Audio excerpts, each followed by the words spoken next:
Started out in a small town in the southern tier of New York State, worked his butt off in the restaurant industry for 13 years, and now flapping his gums off in the podcast world. Please welcome your host, Chef Michael Palmer.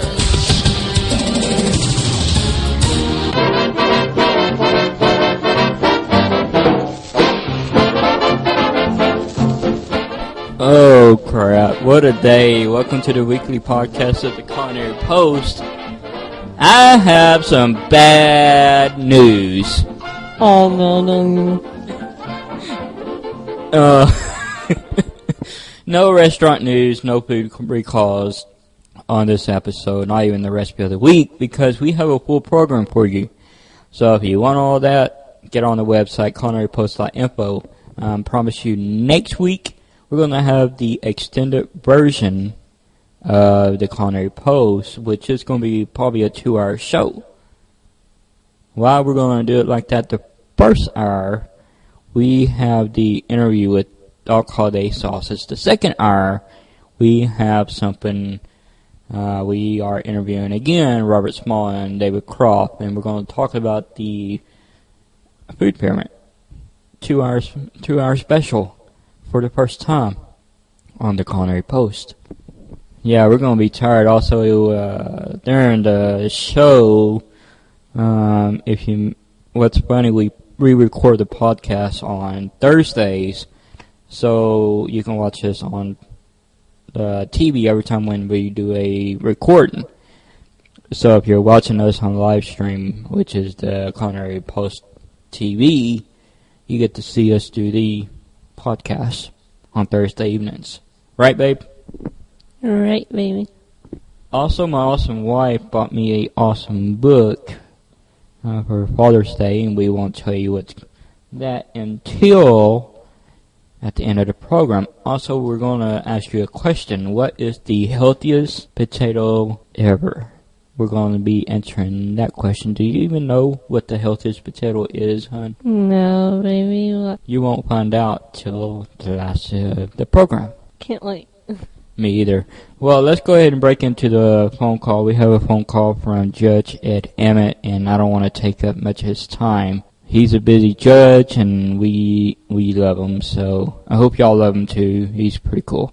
Now here's the phone call with Judge Ed Emmett, Harris County Judge, about the hurricane season, which has started on the 1st. Judge Ed Emmett, he is not a normal judge. Judge Emmett is the Director of Harris County Homeland Security and Emergency Management. Also, he's the Chairman of the HGHC Transportation Policy Council and the Chairman of the Harris County Juvenile Board. Today on the Culinary Post, on the interview line, I have the Honorable Judge Ed Emmett. Sir, welcome to the show. Oh, good to be here. Can you tell us where about you're located in the Texas area? Harris County is the third largest county in the United States. Its major city is Houston. Houston's one of 34 municipalities in Harris County, so it's in southeast Texas. And yeah, I'm from there myself. I'm a native Houston Texan. The largest event is, of course, the Houston Texans and the Houston Rodeo, but the main event that we're going to be talking about is the hurricane season. And that comes around every year. Yeah, the same time, same place. And all the Houston citizens have been talking about this might be the year that we might get a Category 4. Have you heard about that rumor? No, but, forecasts and rumors don't mean a whole lot to me. The official predictions are that this is going to be a very light hurricane season because of the El Nino effect. And, of course, we haven't had a hurricane in the Gulf now for several years. We haven't had anything hit the coastline in 6 years. There's no reason to think that this year is going to be different. But if there's only one storm anywhere in the world and it happens to hit us, then we have a bad year. Now, is the county ready to, take action in case we get, like what happened in Mississippi and Louisiana a couple years ago? Is Harris County able to, take action before anybody gets hurt or killed? Well, we're in far better shape than almost anybody. We have a facility known as TranStar, which is the national model when it comes to emergency operation centers. When Hurricane Ike came in 2008, our evacuation went very smoothly. Our recovery had some hiccups, but those weren't all directly related to us. I mean, some of it involved FEMA issues. But, by and large, we have a full-time staff that just gets ready for emergencies and knowing that the most likely emergency is a hurricane. So, we're ready. Now, you mentioned something about Ike. Right. And I was in Houston back in the day. Right now I'm in New York at our New York station. But Ike was a very powerful hurricane. I remember that hurricane.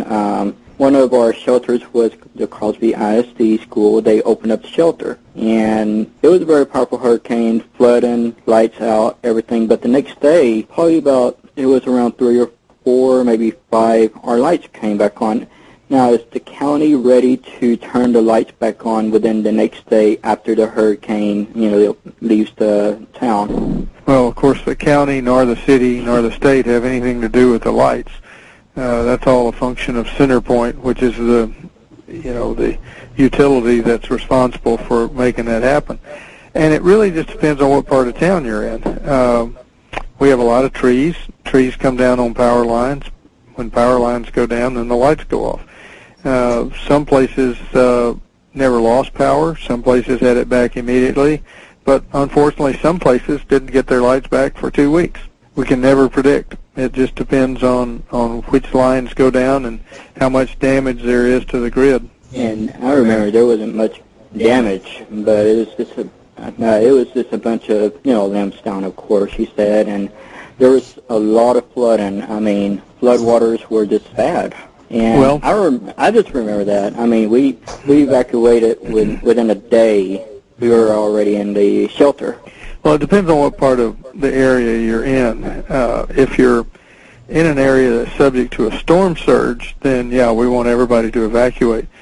If you're not in danger of the storm surge, then the flooding is not going to be bad. Hurricanes keep moving, and they don't stay and drop a lot of water. And we did have the day after the hurricane came by, we just happened to have a heavy rainstorm, but it was unrelated to the hurricane.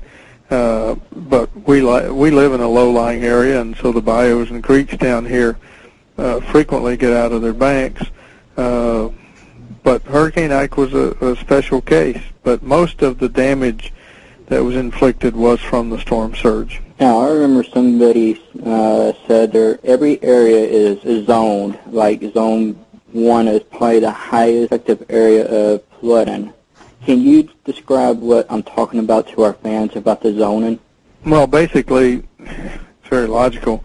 The closer you are to the body of water, be it the Gulf of Mexico or Galveston Bay, then the more likely you are to be impacted by storm surge. So if you're in that first zone, if there's any evacuation called, you're going to be told to evacuate. And we do it by zip code now. It's easier than trying to describe geographic boundaries to people. Instead, if we say the following zip codes are to evacuate, then that makes it easier for people to understand. And like I said, the evacuation during Hurricane Ike really went fairly smoothly, particularly compared to other parts of the country. If you initiated the evacuation order and eventually you will initiate forced evacuations by Homeland or any law enforcement, can you tell us about that one rule or that one policy about forced evacuations by the law enforcement? Well, even though it's a mandatory evacuation, the truth of the matter is, if somebody chooses to stupidly stay in place in an area that we've called for an evacuation, there's nothing we're going to do. We're not going to literally go door to door trying to get people out. Unfortunately, what happened in a Hurricane Ike wasn't in Harris County, but in Galveston County on the Bolivar Peninsula. People didn't heed the warning. They chose to stay, and then as they realized just how bad it was going to be, then they started, asking for help. Put the Coast Guard in great jeopardy. Coast Guard went in and evacuated something over 600 people, but unfortunately there were quite a few who lost their lives because their entire house was washed away by the storm surge. So mandatory evacuation is a little bit of a misnomer. Yes, we tell you have to get out, but at the same time, if you hide and stay in your house, nobody's going to come looking for you. I know I won't be coming looking for you because I used to be a volunteer firefighter for the Highlands Fire Department down in Highlands, Texas, and apparently, we were dropping calls left and right even though we were running on emergency power, and now the fire department is run by that one dispatch that's Harris County wide now. I forgot what it's called now, but we were dropping calls left and right, and I had one person looking for help. I'm like, I failed to do my duty accidentally because I was a volunteer firefighter, and I'm like, let me just go ahead and do it. I mean, I could get in big trouble for not helping assisting aid to an elderly person, and that person needed to evacuate. Well, now, the people who cannot get themselves out of harm's way, we have a registry set up that all they have to do is dial 211. They have to do it now in advance, not wait till the storm. And if we have those people on the registry and we know where they live, then we'll come get them in advance of the storm. We'll call and say, okay, we're going to come pick you up at such and such time and get them out of harm's way. But the ones that put first responders in danger are the ones that wait till the last minute and then say, oh, come get us. Because frequently we can't. It's too dangerous to send anybody out. Very dangerous. Even, the eye of the storm, you never know how long that brief pause is until the next band drop. Could be 45 minutes, could be up to 2 hours. We just don't know until, the meteorologists tell us. I just don't want to be the person to get out there and get myself stuck if I am the first responder. Well, the main thing I guess I want to make sure I leave people with is know where you live. Clearly people know where they live, but know if you live in a storm surge zone or not. And then make sure you have a plan for you and your family. So if you're in an area that's to be evacuated, everybody knows where they're supposed to go, and your relatives or friends or somebody knows where you're going to go in the case of evacuation. If you don't live in an evacuation zone, then make sure you have enough water and food for a week, and that means pretty much a gallon of water per person per day. And, make sure you've got a supply of any medicines that you might need. And then the other thing, keep your vehicle fueled, at least half a tank of gas at all times during the hurricane season. So if a storm comes up, you're not scrambling at the last minute. And finally, don't forget about pets. Because, you suddenly say, oh, we've got to throw Fido in the car too. Well, make sure you've got all the things that take care of your pet. Talking about pets, some shelters do not allow pets to stay with the family. Is there an ordinance that has been passed lately for the pets to stay with the families during the evacuation? It depends, but, when you talk about shelters, as a county, we try not to set up shelters. We want people to evacuate, and the only thing we set up are very temporary shelters from which people are then put on buses and taken inland. We don't want people to, end up in a school or a church or something set up as a shelter. Now, we do create shelters of last resort, but they're just that. It's the last resort. And we all remember the scenes from Hurricane Katrina with all the people down at the convention center in New Orleans, and we don't want to repeat that scene. So we ask people to evacuate, leave the area completely, or shelter in place. And sometimes those who are asked to shelter in place would rather go to a facility, and that's where you end up with things that are called shelters, but they're really very temporary. The last question is, when everybody evacuate from their property, is there anything that we passed in the ordinance to protect that person's property during the hurricane season? Like in Florida, they have a law that they have to build houses a certain way to, minimize the damage to the house. Is there an ordinance like that? Well, keep in mind that counties don't even have ordinance-making power. Building codes are enforced by cities, and they have building codes, but the reality is if you look at the Bolivar Peninsula, which all the houses were just wiped off of it, it's pretty much rebuilt now, and I'm sure they rebuilt them stronger. But no matter how strong the house is you've built, if you're in a storm surge area, the message is still going to be to evacuate. Thank you for your time, Your Honor, and I hope we can get you back on the show more often. Just talking about the safety issues around the county. I mean, there's a tons of things we can talk about, not just in the food safety area, but just more as the common sense area. Absolutely. Be happy to do it. Thank you, Your Honor, for your time. All right. Have a great day. Okay, that was the phone call of our friend and also the Honorable Judge Ed Emmett of the Harris County, Texas, Houston, Texas area. He's just not a normal judge, let me tell you. He's a pretty cool guy, but if you tick him off, that's the last of it. But he's a pretty cool guy. Right, babe? Right, baby. So if you have any questions about the hurricane season, remember this started on the 1st. And so far we do have news that there is a tropical disturbance in the tropics right now. We're going to go ahead and start with the history of the food pyramid. Then I'm going to talk about this new book that we have and also give you the answer to the question, what is the healthiest potato? And my wife still don't know. My awesome wife still don't know. Also, we have some announcements going on, and also I'm going to give you some information about Dog Holiday Steak Sauce. That's all coming up next after this. And this is very educational. It's about the history of the food pyramid.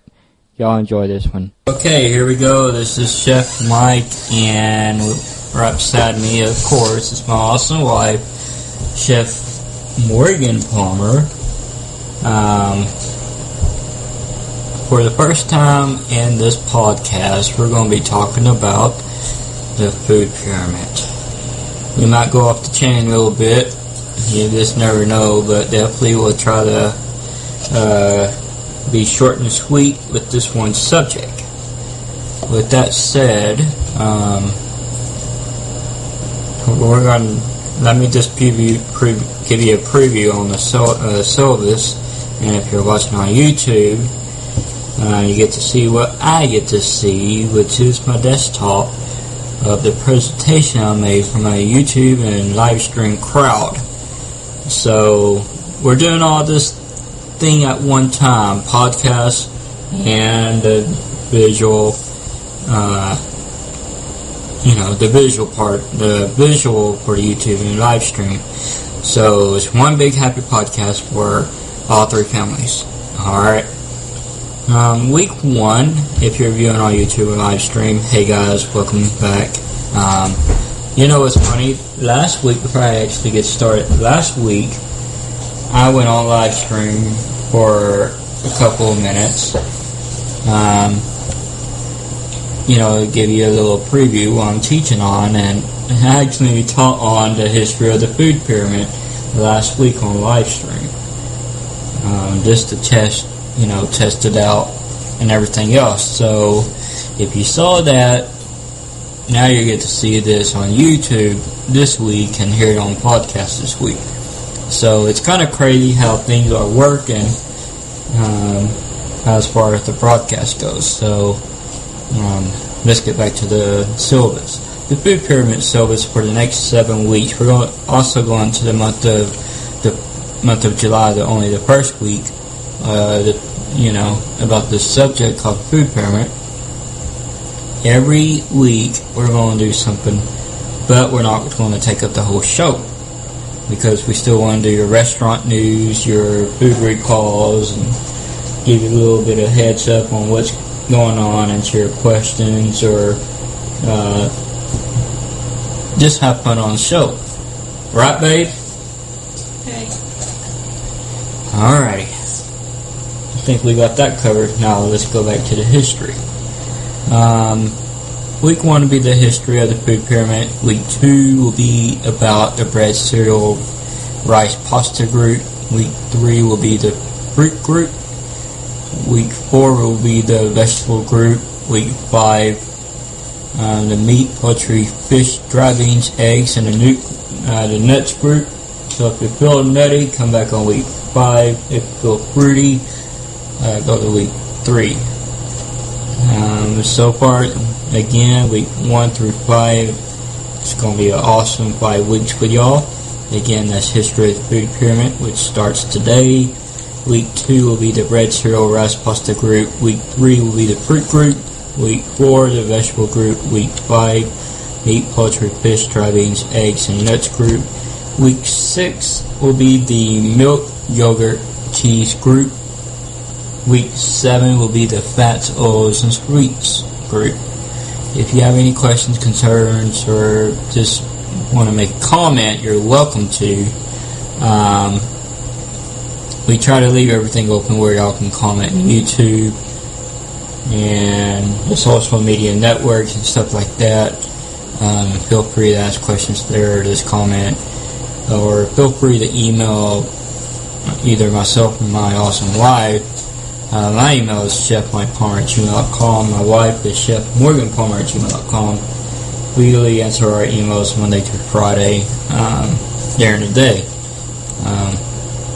So remember, if you email me after 6, you'll probably get an reply back from me the next business day. If you email me Friday night after 6, I will not respond back till Monday. So if you Facebook me or Twitter me during that time too, I might answer you back, might not. I know I have staff that will be happy to address your question or address your concern, or, make you feel like you're at home, in other words. So again, welcome to the program. It now starts the lesson of the history of the food pyramid. Now, my wife didn't know all the information that's in this one program here, and this information is good to know, right? Right. Going back to 1916, the first food guide called The Food for Young Children was published. The author, Caroline Hunt, was the person who published the lesson, The Food for Young Children. Caroline Hunt was a nutritionist also. Now, she divided the food in 5 groups: milk, cereals, vegetables, and fats, including the fruits that's going on with sugar foods and everything else. Everything was divided in 5 groups. You're welcome to download that book with a simple search online for free. Also, you definitely might get that book at a library. You might have to check their catalog or ask a librarian for the book called The Food for Young Children, and it was again by Caroline Hunt. Back in the day, I was in 4-H, and I was middle school, high school age. That's how I won my scholarship to go to Culinary Arts down in Southeast Texas back in the 1990s. That's how I'm going to go there. I was familiarized with the food pyramid back in 4-H. That's how I learned it.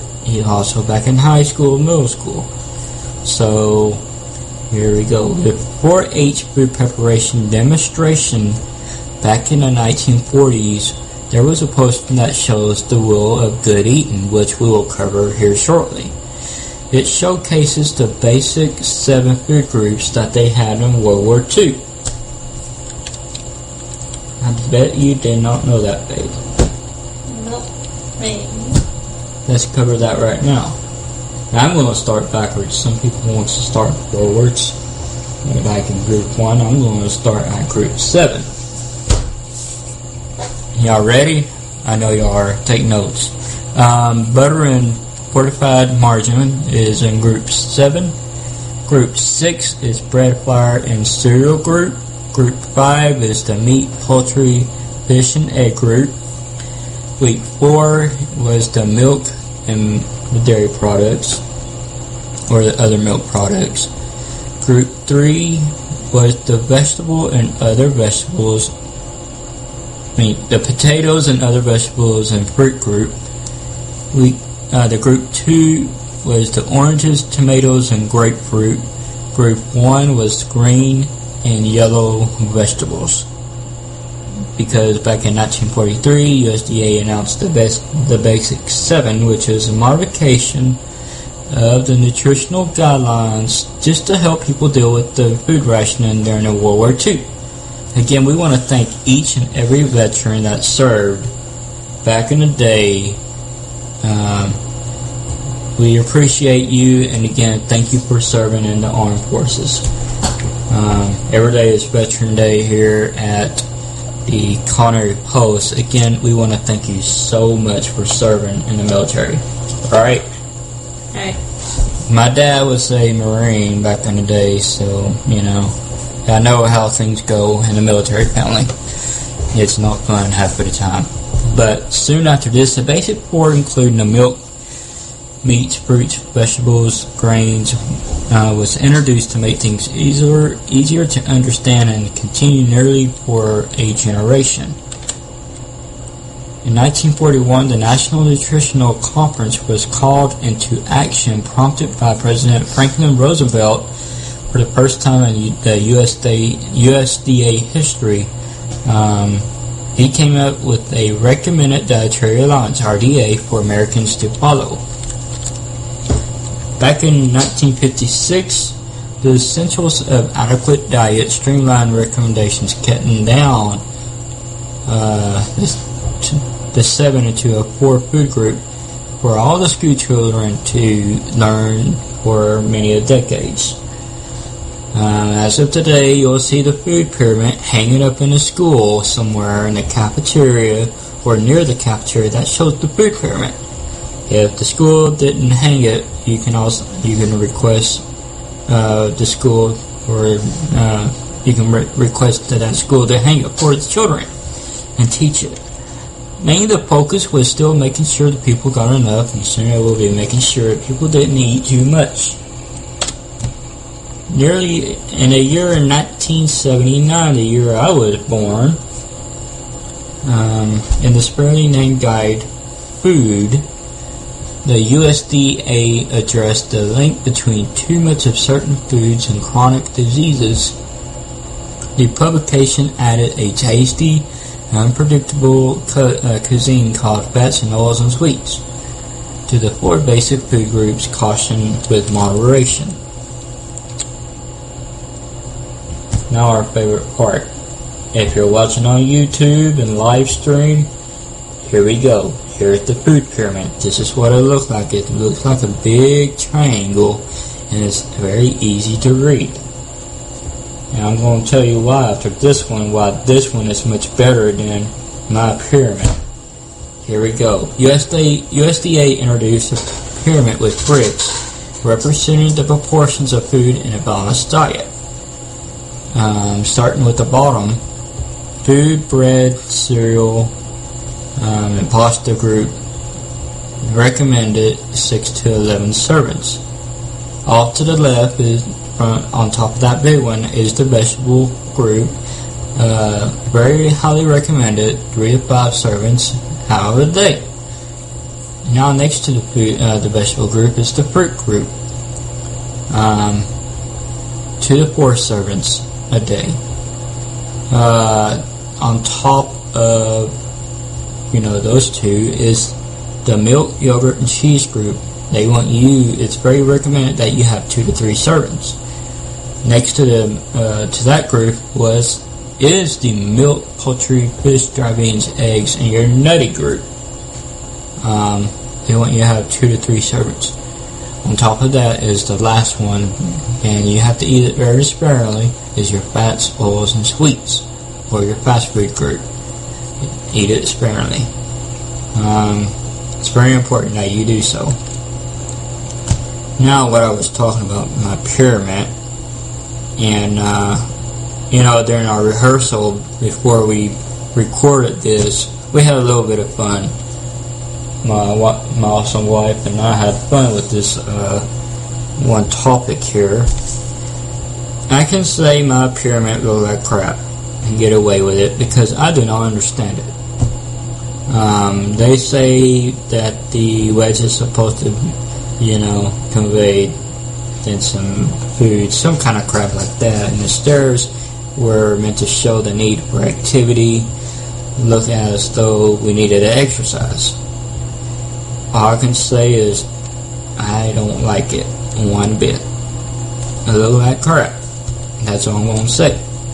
Like my wife said, do you want to repeat what you said in the rehearsal about my pyramid?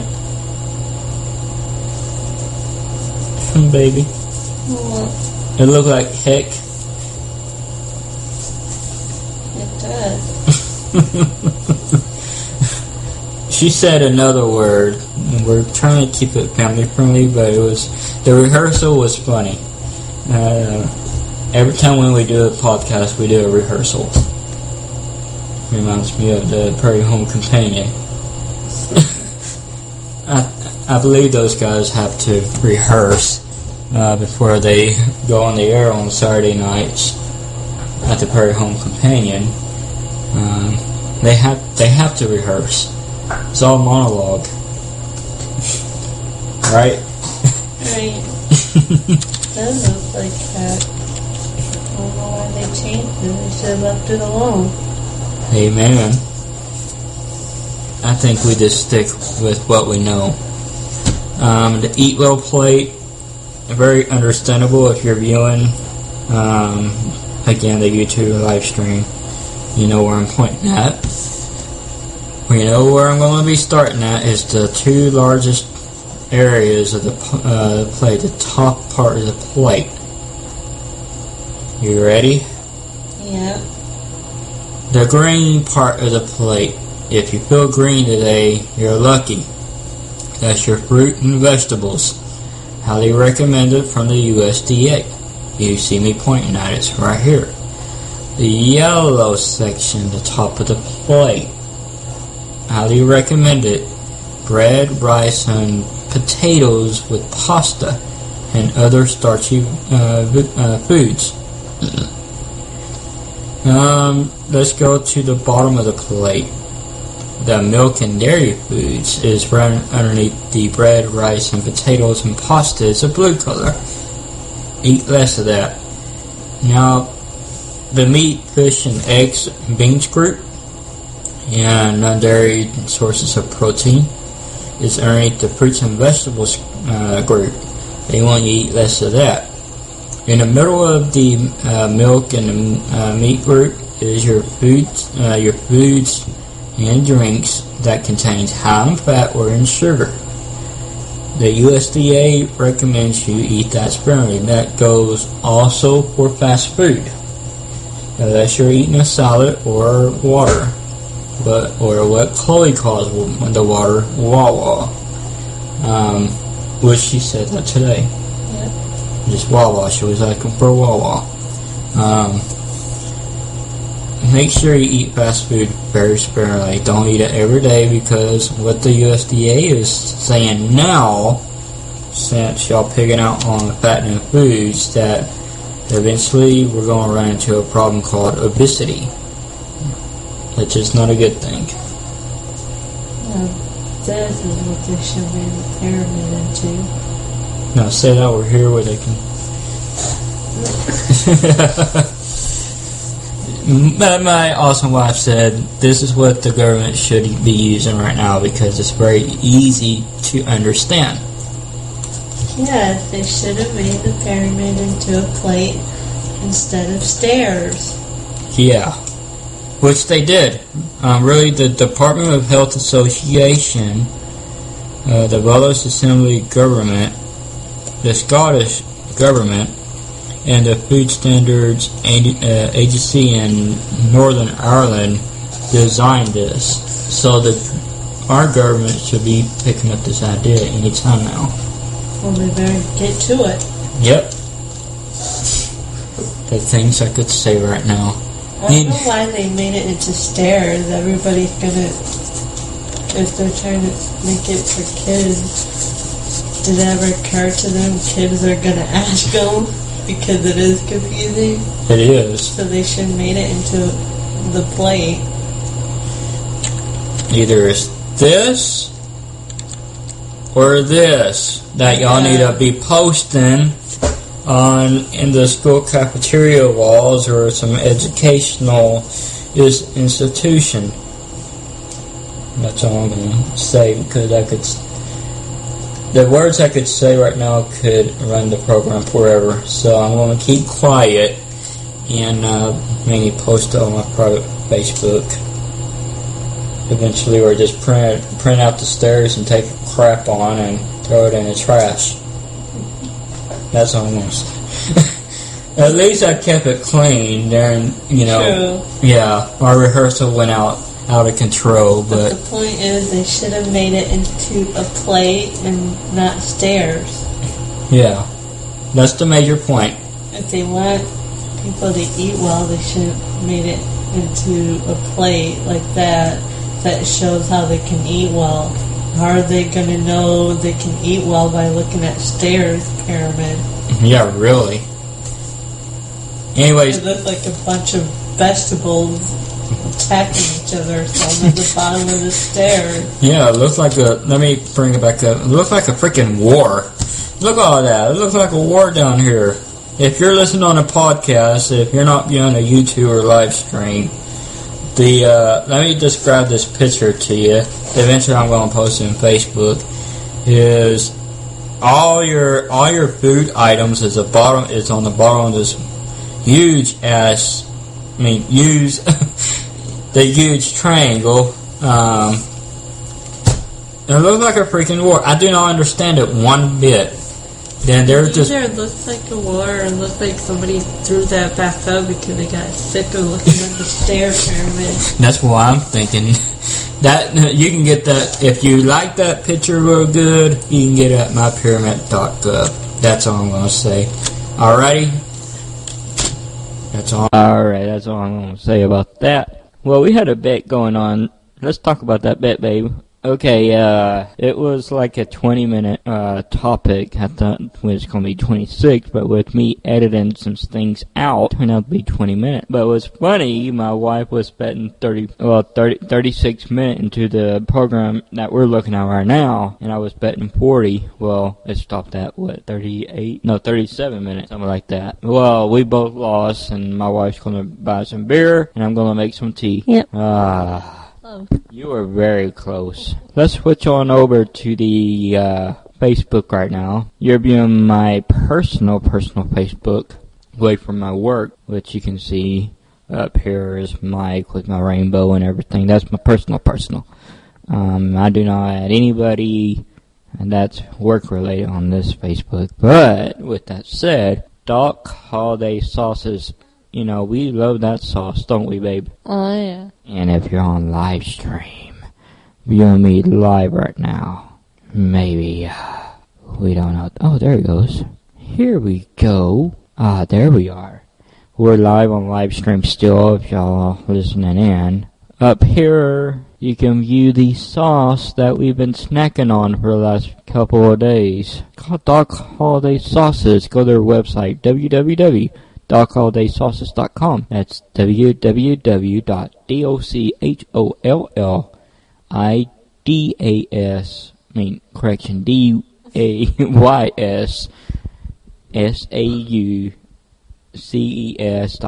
That's DOCHOLLIDASS. And I wonder what's going on with me. I can't say nothing right today. Let me try this again.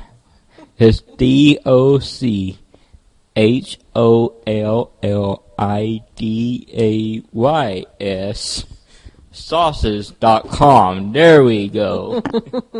These guys are in Michigan, and you can call them up to place your order or get on their website. 248-690-9397.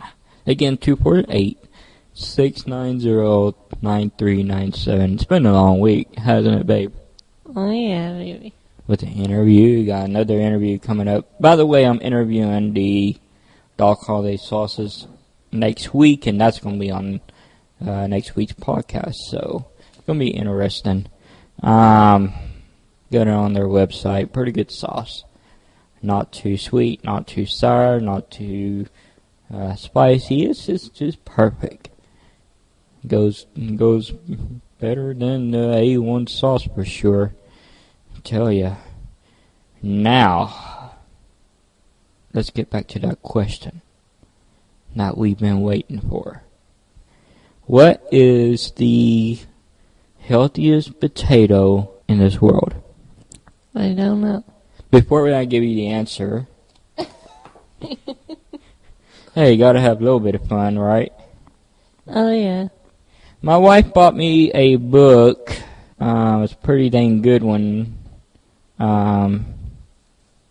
What's funny, I love it. Not just because I'm a chef, it's because I like to collect recipes. Just because. Barnes Books just released a new book for $5.99. In Canada, it's $6.99. It's called Cakes. Cakes. We got it off a pre-sale off of Walmart.com. Pretty dang cheap. We ordered it. We only had to pay plus tax, only $4 something. So we literally got the first copy right here in my hand, and you can take a picture with your cell phone. It's called a QR scan, and it'll print out. It'll really scan out your ingredients for your shopping list. It's pretty cool. I like it. Now the restaurant news and everything is on the website. You can go onto the website. I'm not going to take the time on this episode to do your food recalls and restaurant news because after the show on live stream, that's where we want to hang out the most. Just answering your questions or whatever. So remember, every podcast before and after, we're on live stream. She getting nervous on me. Twitter me at Chef Mike Palmer. That's Chef Mike PAL. Trust me, I'm there somewhere. Or Facebook me at facebook.com CAEC post. Or email me at chefmikepalmer@gmail.com. Or email my awesome wife, Chef Morgan Palmer @gmail.com. Now, the answer to your question, what is the healthiest potato in this world? What? I'll tell you after this. Next week I have on the phone, this is next week's episode, Robert Small, David Croft is back. We're going to talk about one of the biggest categories in the food pyramid. You just got to come back next week to find out what we're talking about. Pretty interesting topic. I like it, and I literally learned a lot. Didn't I, babe? Oh, yeah, baby. See, my awesome wife was still sleeping while I was on the phone with these two gentlemen. She was tired, and I let her sleep in, which is pretty cool. So with that said, the answer to your question is, remember, go to youtube.com and check us out, and just have fun. We're doing some major housekeeping on the website, of course, aren't we? Oh, yeah. Now back to the answer to your question. Oh, by the way, at Walmart.com. You're wondering, aren't you? Of course, at Walmart, Goldfish has literally just released the Goldfish, the pepper-rich form Goldfish chips, or whatever you want to call it, just released. Crackers?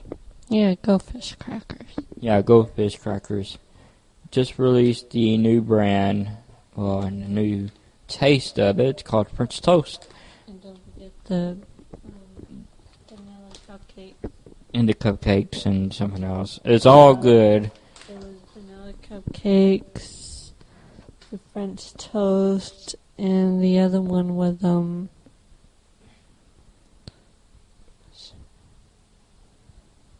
cookies and cream. Alrighty. They're all good for $1.48 at Walmart. We got it for $1.50. It was on sale. With tax be $1.55. Yep. Now to the answer to the questions. Do we have anything else before we give the answer? Not that I can think of. Well, with that said, let me do this real fast. Well, with that said, we will see you next week at the same time, same place. Fridays at 8 a.m. You can download your podcast off of iTunes or just simply view us on YouTube or our website TV. Potato. Now what? What was that question? The healthiest potato? Yeah, were you going to say that too? I'm still thinking about it. Oh, next week, don't forget, it's a 2-hour program, so it's going to be a long show for us, and it's going to be live on live stream sometime next week, maybe, if I don't get my stuff disconnected first, but we'll play it by ear. I hope we do. What were you saying? About the healthiest potato. What were you saying before that, before you were thinking if you were going to say that? I'm not sure. It's like, yeah, we're on YouTube live stream and everywhere else, so check us out. The healthiest potato. What is the healthiest potato? I don't know. Tell me. Should we just leave it till next week?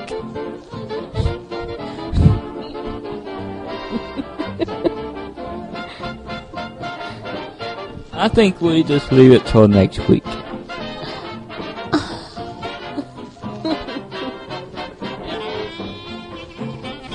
Hey, we gotta keep the series going, right? True. I'll go ahead and... Got me wondering. We will tell you next week what the healthiest potato is in this world. So that means you gotta come back next week at the same time, same place. And always, our downloads are completely free. Until then, see you next time, right, babe? Right, baby. Alrighty, see you next week on our 2-hour special.